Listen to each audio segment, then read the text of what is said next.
And tonight we begin with the latest developments on that effort to lower your property taxes. 170 days later, lawmakers still have not come to an agreement on how to provide you some money relief. Well, now Governor Greg Abbott is calling for a second special session and having lawmakers only address property tax relief this time. 6 News anchor Bailey Bates is live in the studio with what this will look like. Bailey?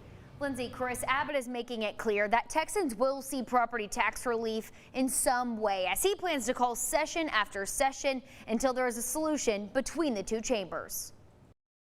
One of the governor's top priorities this legislative session has lawmakers still battling it out. When there's burning issues, I have always discovered that the governor will call them back to back all the time.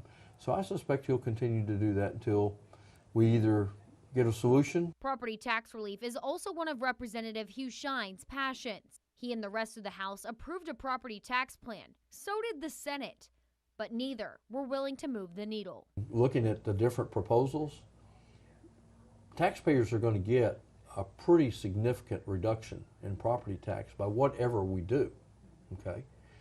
It's just a major difference of opinion between the House and the Senate of what we should do. The two different approaches have different impacts. Dr. Rob Tennant, an accounting professor at A&M Central Texas, says one's not technically better than the other. And there's just solutions that have different costs and benefits. The Senate approach would provide more benefit to the homeowners that do not have the most expensive homes in percentage-wise in the state of Texas, whereas the other may have more dollar impact in a just evenly distributed way. Starting Tuesday, Governor Greg Abbott is calling a second special session to give lawmakers more time to compromise on a relief plan. On the agenda, lasting property tax rate cuts and eliminating a property tax in the state. But Shine says the latter isn't happening, at least not this session.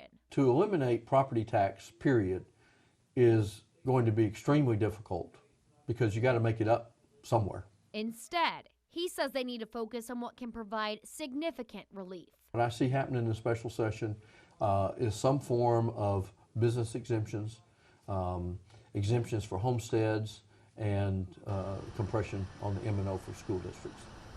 Now, those conversations will start back tomorrow as the House and Senate will gavel in at 11 a.m. Shine says there is a bill that's been drafted and will be submitted in a committee tomorrow as they keep trying different ways to provide you some relief. Yeah, and the funny part is they agree on wanting to get it done, but they can't agree on which way to do it. That's politics, right? Yeah, good point. The definition of it. Bailey, thank you so much.